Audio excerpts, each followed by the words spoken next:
I would like to welcome you here on behalf of the Center for Holocaust and Genocide Studies.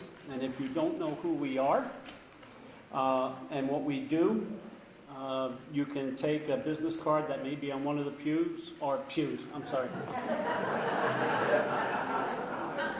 on one of the tables, or you can speak to me, and I'm going to introduce you to some of the other people on the board. Rabbi Alan Albert. Alan, where are you? He's out there.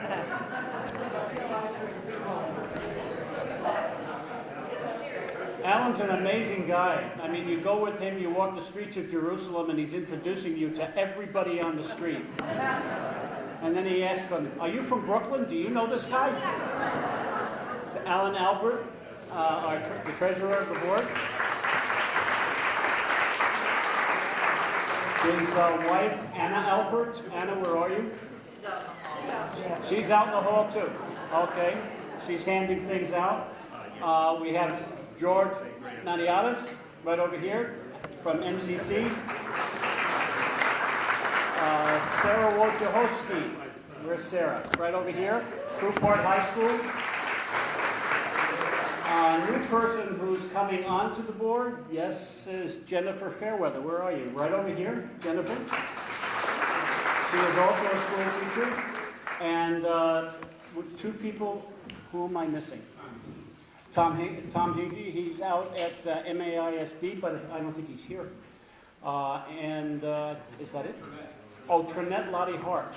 Trinette is an assistant to the president out at Muskegon Community College. So, very happy to have those folks on the board.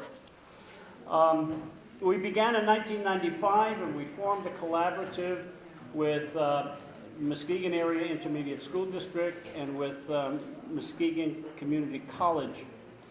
And we've been working together for the last 10 years.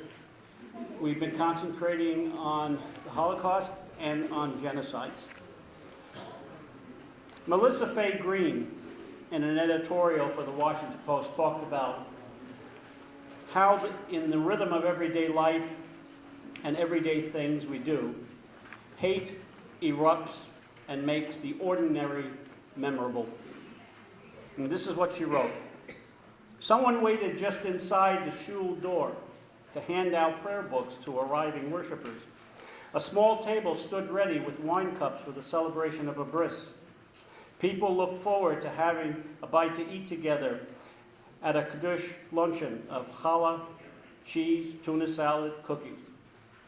The emerging particulars gave us, among other things, a retired accountant who loved the pirates, a long-married elderly couple, a pair of developmentally delayed middle-aged brothers, a sprightly little lady closing in on her 100th birthday, a 71-year-old man whose 1-year-old grandson was the love of his life. There was the social hall.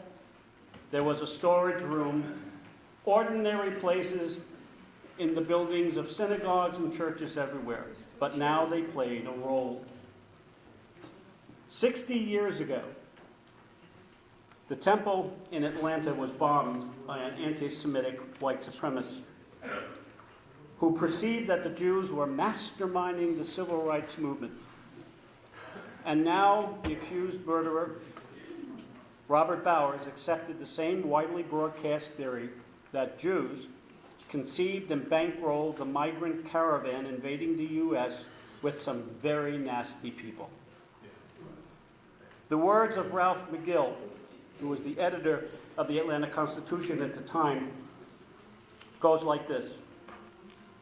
It is not possible to preach lawlessness and restrict it.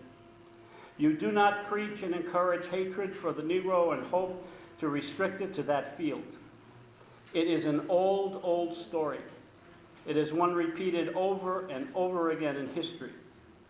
When the wolves of hate are loosed on one people, then no one is safe. Amen. When hate speech firing up the airwaves and popping up at rallies suddenly tears apart, with homemade bombs and assault rifles, the everyday lives of ordinary people in the ordinary places, these things are not larger than life. The results are exactly life-size. A retired accountant standing in the storage room closet who may be murdered. A soft-spoken folk whose beloved dog is home waiting for its lunch, who may be destroyed. A bow-tie-wearing doctor, having sliced and arranged the bagels in a synagogue kitchen in Pittsburgh, hears strange noises and hurries through a doorway to see if someone needs help, when suddenly his life ends in a blast of hatred and gunfire. I have learned in my studies of the Holocaust over the past several years that we do not merely remember the events. The events give us numbers great and numbers small. What we are here to do is to remember people, individuals who lived an ordinary life, and to remember them one person at a time. Paul, would you come up and join me, please? In your bulletin are listed the names of folks over the last few years who have met with hatred and it has taken their lives. In Jefferson, Kentucky, Maurice Stollard and Vicki Lee Jones. In Portland, Oregon, Ricky John Best and Talisan Medin Namakai Mesh. Timothy Kaufman. Srinivas Kuchibota Khalid Jabara from Kansas.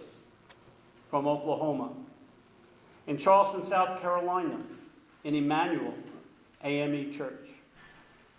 Reverend Clementa Pickney, Tawanza Sanders, Cynthia Hurd, Reverend Sharonda Coleman Singleton, Myra Thompson, Ethel Lance, Reverend Daniel Simons, Reverend DePayne Middleton Doctor, and Susie Jackson. Oakland Creek, Wisconsin, Sikh Temple, Paramjeet Kaur, Satwant Singh, Kaleka, Prakash Singh, Sita Singh, Ranjit Singh, Suved Singh.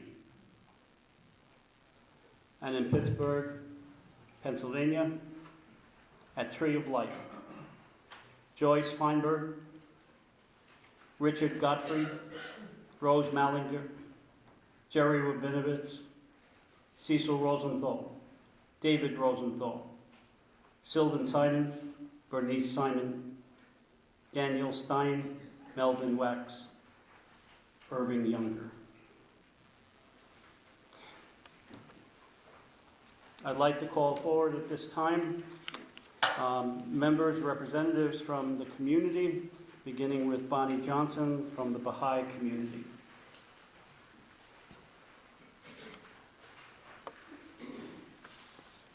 Good evening. Thank you very much, and I'm very honored to be here tonight. When I was first called, I was asked and was said that the question of the day was, what would you do from your tradition to comfort the individual or those souls who are in crisis or disaster? How would you comfort them? I originally thought that I would talk from the personal point of view, but then I thought the world is full of violence, crisis, disasters. So I thought I would speak from that place and share that with you. I'd like to share with you a little compilation that was written on behalf of the Universal House of Justice, the Baha'i Universal House of Justice, which is the governing body of the Baha'i faith, located in Haifa, Israel. It goes on to say, to understand the condition of the world, it is necessary to step back, so to speak, to gain a clearer view of the panorama of God's great redemptive major plan, which is shaping the destiny of mankind according to the operation of the divine will.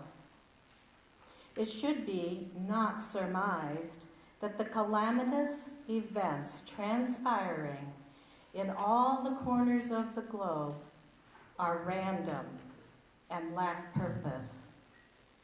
Though individually they may be difficult to comprehend.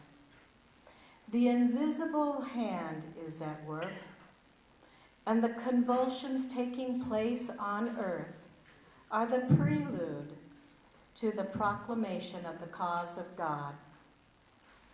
We can confidently anticipate, therefore, the arrival of a new life-giving spring, once the destructive icy blast of winter's tempest have run its course. Baha'u'llah has assured us in his writings that God has not forsaken us. He is the all-seeing, the all-knowing, the prayer-hearing, the prayer-answering God to those who turn to him in supplication. And he intervenes actively in the human history by sending his manifestations, sources of knowledge and spiritual truth, to liberate the children of men from darkness, of ignorance, and to ensure the peace, tranquility of mankind. In this age, God has determined to establish his everlasting kingdom among men.